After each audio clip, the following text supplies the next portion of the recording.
Hello everyone, this is WoonHeng. Today you'll see how to make vegan pho with homemade stock that is so flavorful, soothing and cozy at the same time.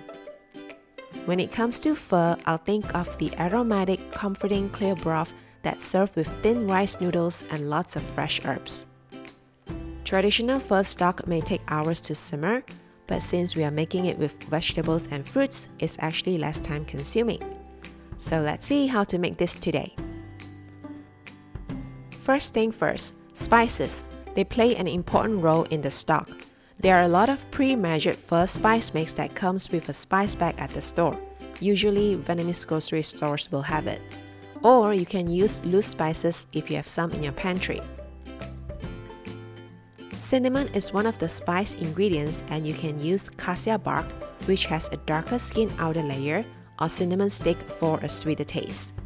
The other spices include black cardamom, star anise, coriander seeds, fennel seeds, white peppercorn, and clove. The very first step is to toast the spices over low-medium heat to allow them to release its aroma. Toast them until you see some spices start to jump or pop in the pan. But don't overcook them or they will taste bitter. Turn off the heat and transfer them to the spice bag. Tie up the bag and set it aside.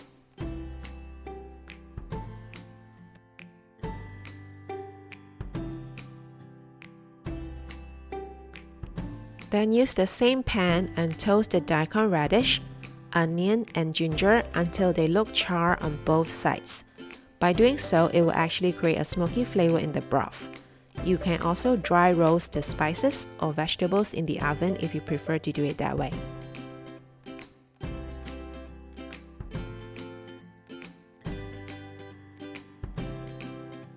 Fill a pot with 12 cups of water, and my go-to stock ingredients are jicama, which you can get at any major grocery store, apples, preferably the sweet ones with the seeds removed, or you can serve with an Asian pear. I also added some carrots, corn, and leek. I cut the leek into smaller chunks so I can wash the inside, as sometimes it has mud in it. I'm also adding some softened dried shiitake mushrooms for the umami flavor, and I normally keep the water that I soak the mushrooms with so I can add it into the stock as well. Then add the charred onion, ginger, and daikon radish into the pot along with the other ingredients, and don't forget the spice bag. Finally, add a small portion of rock sugar. Then place a lid over and bring the mixture to a rolling boil. Turn down the heat and let it simmer for an hour. Now the soup has reduced quite a bit after an hour and the color has turned darker. Remove all the ingredients, and I normally keep the mushrooms for other dishes and consume the carrot and corn as they still taste good.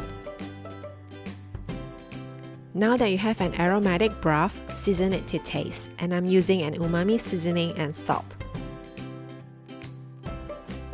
Now we'll need to cook the noodles.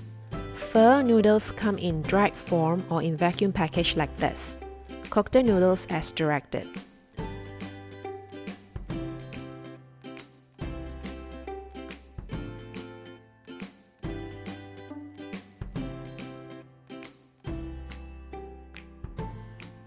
To serve, place the cooked noodles in a bowl, then top with your favorite toppings. And I'm using pan-fried tofu that I simply season with some salt. Ladle the hot broth over. And some of the pho pairing ingredients include mung bean sprouts, Thai basil, culantro or sawtooth herb, cilantro, green onions, chilies, and thinly sliced onion.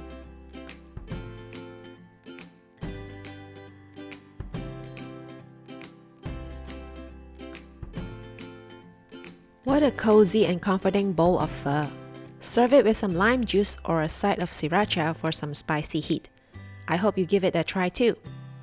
If you like this video, please support my channel and be sure to turn on the bell so you'll be first to know when the new video is up. Thanks for watching and have a wonderful day. Bye!